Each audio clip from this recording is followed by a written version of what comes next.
Ya, kita mulai dari sini lagi ya. Nanti ponsel itu akan ada 3 blok. Ada blok RF, baseband, dan UI. Kita belajar di blok baseband dulu ya. Blok baseband ini blok atau motornya ponsel yang bisa menghidupkan dan mematikan ponsel ya. Jadi di sini akan ada blok baseband. Nah, di blok baseband ini nanti akan kita temukan yang disebut IC power atau power management unit.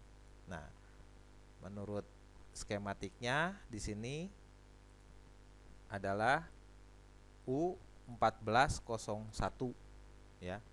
4U1401. Nah, kalau di skematiknya seperti ini, U1401. Nah, setelah kita melihat skematiknya, ternyata tidak seperti yang orang sampaikan atau yang bicarakan oleh teknisi bahwa IC power itu untuk pengelolaan tegangan saja. Ternyata tidak, ini buktinya kan. Di sini IC power akan banyak mengelola pekerjaan apa saja. Nah, yang jelas kalau dilihat dari skema, IC power ini memiliki banyak ruangan, banyak kamar. Kalau kita sebut saja itu adalah internal block dari PMU. Si IC powernya sendiri membutuhkan sumber tegangan. Nah, dia membutuhkan sumber tegangan dari baterai. Tadi saya sudah jelaskan mengenai sumber-sumbernya dan untuk siapa, betul nggak? Nah, untuk pengolahan sumber tegangannya di sini inilah yang disebut kamarnya kamar ADC, analog digital converter. Kenapa? Karena sumber tegangannya ini yang masuk ya ke dalam IC power ini nanti akan dirubah dari sumber tegangan analog menjadi sumber tegangan digital. Setelah input feedbacknya nanti masuk ke IC power, hal yang kita perhatikan ya, akan ada kamar berikutnya yaitu kamar RTC atau untuk kamar real time clocknya. Jadi setelah nanti kamar ADC akan ada kamar RTC real time clocknya ya. Nanti si akan diaktifkan dulu backup baterainya ya. Nah, seperti ini. CE1401-nya akan diaktifkan ya. Kemudian nanti ini buktinya ya. Di kamar-kamar dari IC power. Kemudian kristal sleep clock juga yang 32,768 kHz ini nanti akan tergantung dari RTC-nya ini. Jadi ini saling berkaitan. Kamarnya nanti ada ADC, ada RTC. Setelah ADC dan RTC-nya bekerja, ya, kemudian nanti di sini kita akan temukan kamar logic atau PUSL. Jadi setelah input feedback masuk ke IC power, RTC-nya kita ukur. Nah, kemudian kita pastikan sleep clock-nya kita pastikan dulu input feedbacknya masuk, kemudian RTC-nya ada, betul? Nah, kemudian kita ukur di tombol off. On off ini sebagai enable atau fungsi trigger pemicu untuk IC power bekerja. Nah, ini ada di bloknya blok logic power atau logic system atau PUSL. Nah, jadi ini kamarnya. Jadi setelah ada RTC nanti akan ada PUSL. Nah, pada saat di on off-nya itu nanti akan ada tegangan, kita tekan on off. Nah, tadi kan kita cobain ya, input feedback masuk, kemudian kita ukur di on off ada tegangan. Tapi handphone belum hidup ya. Betul nggak? Ada di on off-nya akan ada tegangan, tapi handphone nggak hidup. Ya. Sementara tombol on off itu satu kakinya adalah ground, betul nggak? On off kan kakinya ada dua ya. Nah, kita lihat di sini. On off kakinya ada dua. Ya. Contohnya di sini akan ada nih PAD ini. Kita enter. Nih. Power key on off.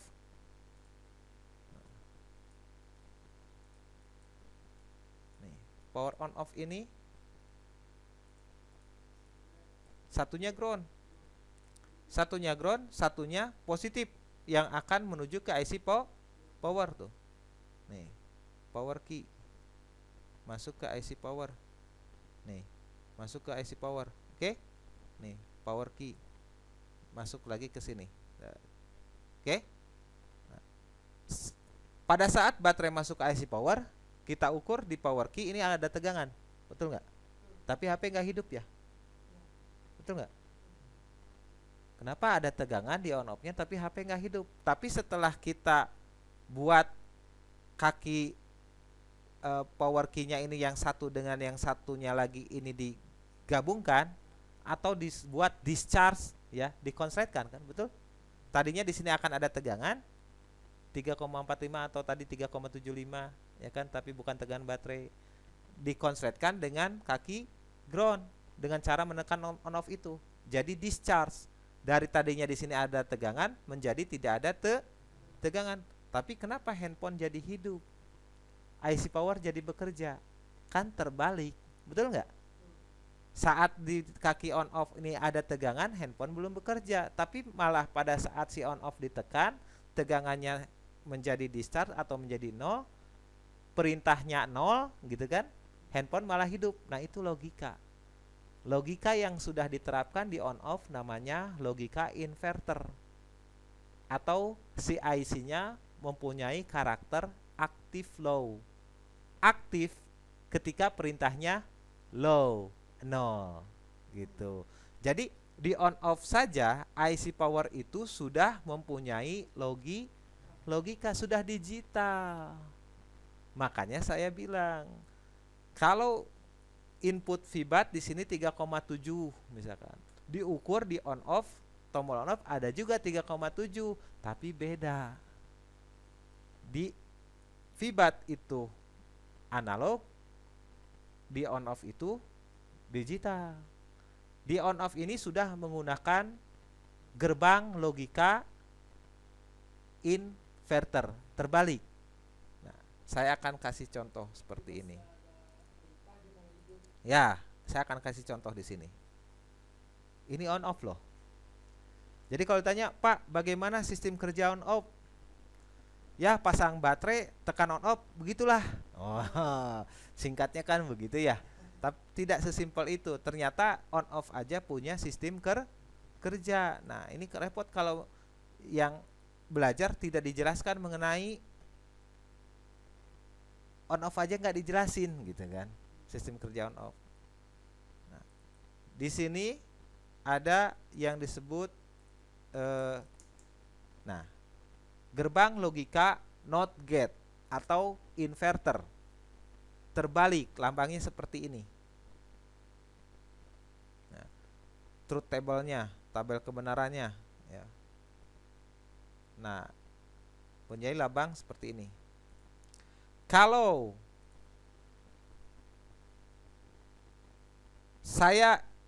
lagi ada, misalkan di on off ada tegangan tadi kan, on off ada tegangan, si IC power belum ada output, ngerti nggak? Gitu kan? Tapi begitu saya tekan on off, tegangan di on off jadi 0, betul nggak? Tapi IC power malah ada out. Nah, jadi on off itu di ponsel, nah on off ini sudah mengadopsi yang disebut logika inverter. Jadi ini bukan analog on off itu. Jangan di jumper dari VBAT ke on off ya. Itu alasannya kenapa ada tegangan di on off yang besarannya hampir sama dengan tegangan baterai. Sudah saja saya jumper, tidak bisa. Kalau sudah masuk ke power itu sudah ada pengelolaan artinya, betul nggak? Nah itu. Ya. Yang berikutnya adalah IC power itu kamarnya atau internal block PMU itu nanti setelah ada ADC, RTC, kemudian PUSL. Nah, pada saat ditekan on off, maka regulator-regulatornya ini akan bekerja. Regulator di IC power ini akan ada regulator yang disebut SM, switch mode regulator, berupa regulator yang berjenis buck regulator. Outputnya menghasilkan arus besar, dan inilah nanti yang banyak digunakan untuk kebutuhan sistem CPU, kemudian nanti untuk proses di baseband, proses pengelolaan digitalisasinya di ponsel ini memerlukan arus yang besar. Untuk itu power di sini disediakan suatu regulator yang berjenis buck regulator untuk menghasilkan arus besar untuk mengelola sistem. Nah, ini SM ini atau sweet mode ini bekerjanya tergantung dari mode ponsel. Kalau ponsel lagi sleep, tertidur, arusnya turun. Kalau ponsel lagi aktif, arusnya tinggi. Jadi sesuai dengan kebutuhan. Sementara satu lagi, jenis regulator yang ada di internal power dan menjadi output di power adalah regulator LDO, linear drop out, di mana outputnya di sini tegangannya lurus. Ya, jadi mau dipakai atau tidak dipakai, tegangannya tetap harus ada standby.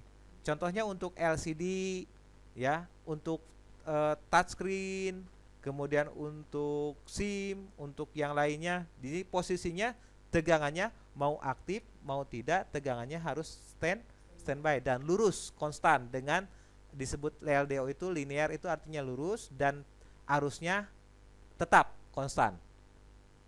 Ya. Nah, ini kamar regulator. Nih, buktinya kalau IC power mempunyai internal block regulatornya, ada internal block PMU untuk bagian regulator. Kemudian akan ada untuk audio driver. Di sini kan sudah ada juga.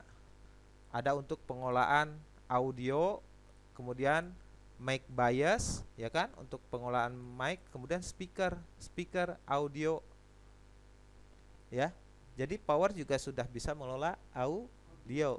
Kemudian yang terakhir di sini bisa untuk driver charging, driver lampu, nih flashlight, ya, flashlight. Kemudian nanti untuk SIM card, untuk touchscreen, ya.